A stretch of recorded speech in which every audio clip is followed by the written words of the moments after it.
بہت بڑا چیلنج ہے کہ بچہ جو ہے وہ جب گھر آتا ہے تو کوئی ٹیوٹر ہے، اس کی ماں ہے، اس کو پڑھانے والا کوئی استاد ہے، تو وہ اس کی پوری کوشش ہے کہ 1 گھنٹے 2 گھنٹے کے اندر جیسے کسی چیز کو ٹھونسا جاتا ہے اسی طرح بچے کو بھی زور زبردستی سے جبر کر کے، اور کئی جگہوں پر تو میں نے دیکھا ہے کہ فزیکل ابیوز کیا جاتا ہے، اور جب تک بچہ وہ ہوم ورک نہیں کرتا اس کی جان نہیں چھوٹتی.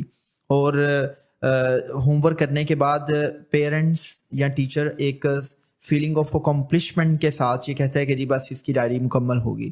تو اس کے لیے وہ ایک مثال ہے. I would like to relate analogy کہ for example you are my guest right now, اور میں آپ کے سامنے اگر میں آپ کو ڈنر میں سرو کروں، بریانی سرو کروں، قورمہ، رشین سیلیڈ، کباب، اور پھر کچھ باربیکیو، اور کوئی مغز، کوئی پائے، کوئی نہاری، ہم کافی ڈشز کر لیتے ہیں. اچھا، اب یہ ایک بڑا لیوش قسم کا ڈنر ہے. اچھا، اب اس ڈنر میں اگر میں آپ سے یہ کہوں کہ بخاری صاحب آپ سب سے پہلے سارے کے سارے پائے ختم کریں گے تو پھر آپ نے نہاری کی طرف دیکھنا ہے.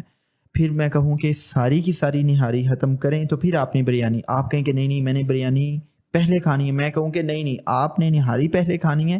آپ کہیں کہ نہیں میں نے نہاری تھوڑی سی کھانی ہے، یا میں نہاری بالکل نہیں کھاؤں گا، میں تو صرف سیلڈ کھاؤں گا. لیکن میں جبر سے زبردستی سے آپ کو کہوں کہ نہیں آپ یہ پہلے ختم کریں گے تو پھر آپ سیلڈ کھائیں گے یا بریانی کھائیں گے، تو مجھے یہ بتائیں کہ آپ کا دل کرے گا کچھ بھی کھانے کو؟ کبھی بھی.